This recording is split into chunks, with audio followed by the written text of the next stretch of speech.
injured and had tried to crawl to the shelter of the vehicle. A quick death, then. That, Neville told himself, was one mercy. He wouldn't have wished to lie out here the rest of the night, life dwindling, waiting for help that never came. Reaching out, he gently turned the body over so that he could see the face. Behind him, there was a sharp indrawing of breath. The onlookers had glimpsed the clerical collar even before the dead man's face came into view. "It's not Captain Standish," James said, and watched as Neville brushed the wet hair out of the dead man's face. "It's Rector," he added. Then, in a stunned voice, "But what's he doing here in Captain Standish's motorcar?" There was a deep gash at the hairline, blood caked across the pale, lifeless face. But Neville knew that James was right. "It's the Rector," he confirmed. "Mr. Wright." Wright had served at St. Simon's and East Dedham for some years, except for the 4 years of the war when he'd been chaplain to one of the Sussex regiments. "We can't leave him here," someone was saying, and walked back to the horses to fetch the stretcher, while Neville went through Wright's pockets in an effort to confirm his identity. One of his more unpleasant duties, he thought as he did it. Clearing his throat, he opened the dead man's purse and said, "There's money here, and his identification." He put them away again before getting to his feet and brushing at his wet knees. Turning to look at the motorcar, he made a note of the crushed wing, the broken windscreen, and the smear of dark green on the dark red boot. The driver's door was standing wide and at an awkward angle.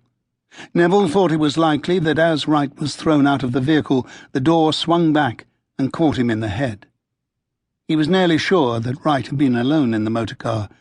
There was no sign of a passenger, and no blood in the interior to indicate that someone else had been injured.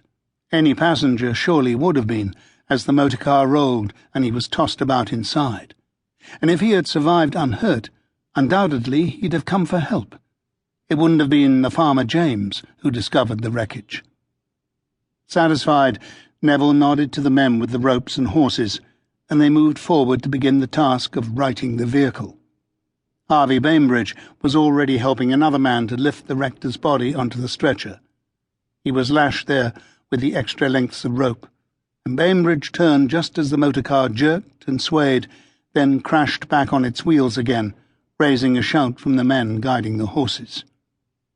Neville went to look it over once it had stopped rocking, jotting information into his notebook as he studied the vehicle. He knew very little about motorcars, but he could see the damage done and judged it to be fresh. But then Captain Standish would be able to confirm that. "What shall we do about it?" one of the men with the horses asked. "Not like it's flotsam on the beach." This raised a chuckle from another man, and the first turned to glare at him. But Neville was walking up the road some distance, casting about for any reason why the driver had lost control. What he found instead was a second set of tracks, at one point overlapping those of Standish's vehicle.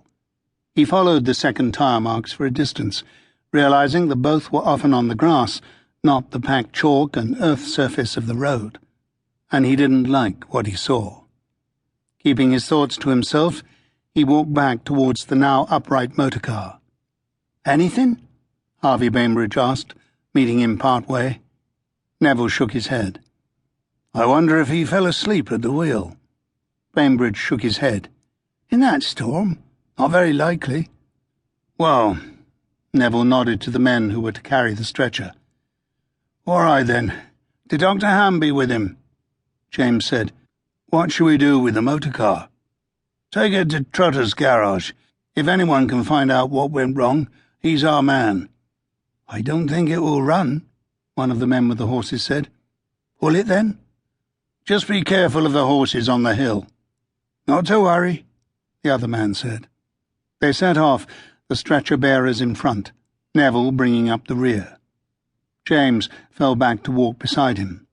"Not the best of starts to the day." "No." "Will you be handing over the inquiry to Constable Brewster?" Neville stopped, forcing James to halt as well.